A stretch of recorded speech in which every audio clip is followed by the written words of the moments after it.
basic definition of a veteran is any person who's honored to serve in the armed forces for any length of time. But after thinking about it, veterans are so much more. In my opinion, being a veteran is one of the most prestigious titles a person can hold, because all of the rights we are afforded today are because of the service and sacrifice of veterans. A veteran is someone who has been a part of an elite brotherhood. Less than 1% of the U.S. population has ever served in the military. That means that statistically, you are more likely to be accepted to a top 10 U.S. college than you are who have been serving in your country. Pretty exclusive if you think about it. Some veterans have seen wartime, and some have not. But all have stood up and said, I write a blank check to the U.S. government, payable to the amount of my life. And some gave all, but all gave some. Whether it was missed birthdays, holidays, or even childbirths, which is the story of many veterans. During my service, I accumulated a total of over 3 years overseas after I counted it up with my family, which doesn't even include the many shorter temporary duties typical of many military members who have served until retirement.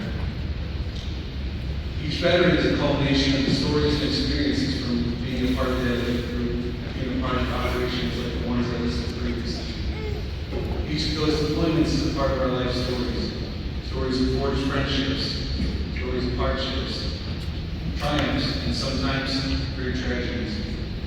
We must always remember that freedom isn't free.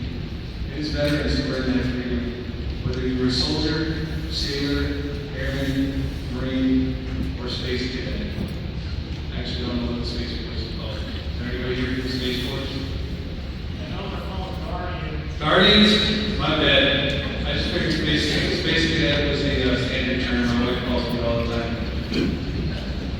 Brigadier General Richard Garrison, U.S. Army retired, said it best in his soldier speech delivered in 2022 to the Missouri Military Academy. It is the soldier, not the minister, who has given us freedom of religion. It is the soldier, not the reporter, who has given us freedom of the press. It is the soldier, not the poet, who has given us freedom of speech. It is the soldier, not the campus organizer, who has given us freedom of protest. It is the soldier, not the lawyer, who has given us the right to a fair trial.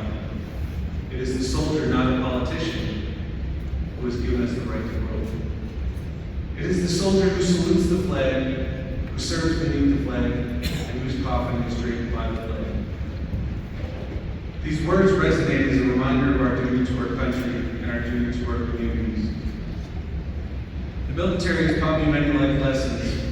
The first is the importance of diversity. Diversity of people, diversity of ideas, and diversity of opinions.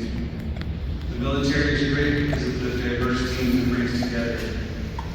Diversity is the root of all great changes and brings perspective to a problem.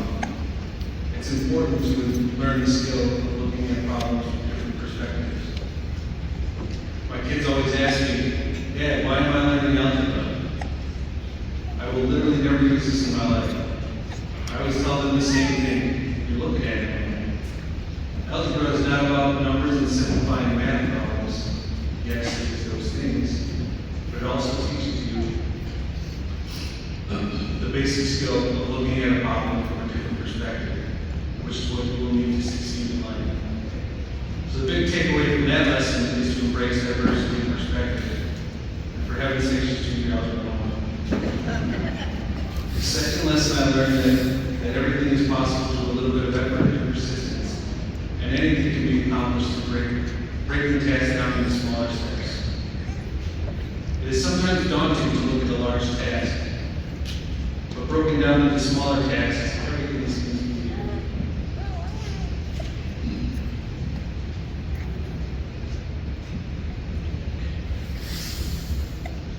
The analogy goes, how do you eat an elephant? The answer is one spoonful at a time.